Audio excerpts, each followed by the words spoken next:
एक दफा का जिक्र है।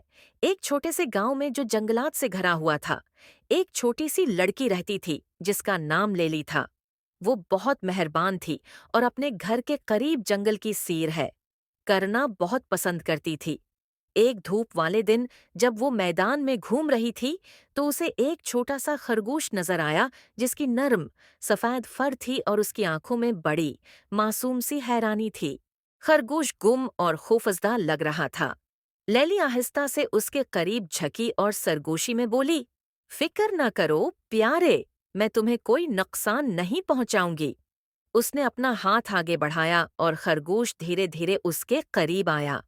लैली ने उसे स्नोफलीक का नाम दिया क्योंकि उसकी फर बर्फ की तरह सफेद और नर्म थी।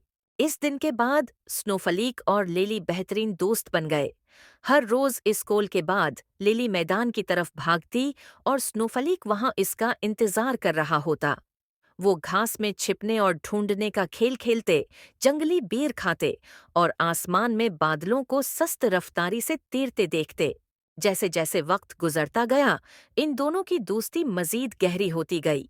स्नोफ्लीक तो सुबह के वक्त भी लेली के घर आ जाता, इसकी खिड़की पर दस्तक देता ताकि वो जाग कर नई मेहमान के लिए तैयार हो सके।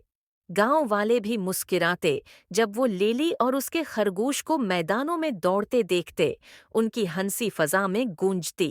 एक सर्दियों की शाम एक शदीद बर्फानी तूफान गांव में आया। लेली को स्नोफलीक की फिक्र हुई और वो सर्दी की परवाह किए बगैर मैदान की तरफ दौड़ गई। उसे बहुत खुशी हुई जब उसने देखा कि स्नोफलीक एक झाड़ी के पीछे से निकलकर गर्मी की तलाश में बाहर आया। लैली ने बगैर किसी हचकचाहट के उसे अपनी गोद में उठा लिया और घर ले आई। इस रात के बाद स्नोफ्लीक लिली के खानदान का हिस्सा बन गया।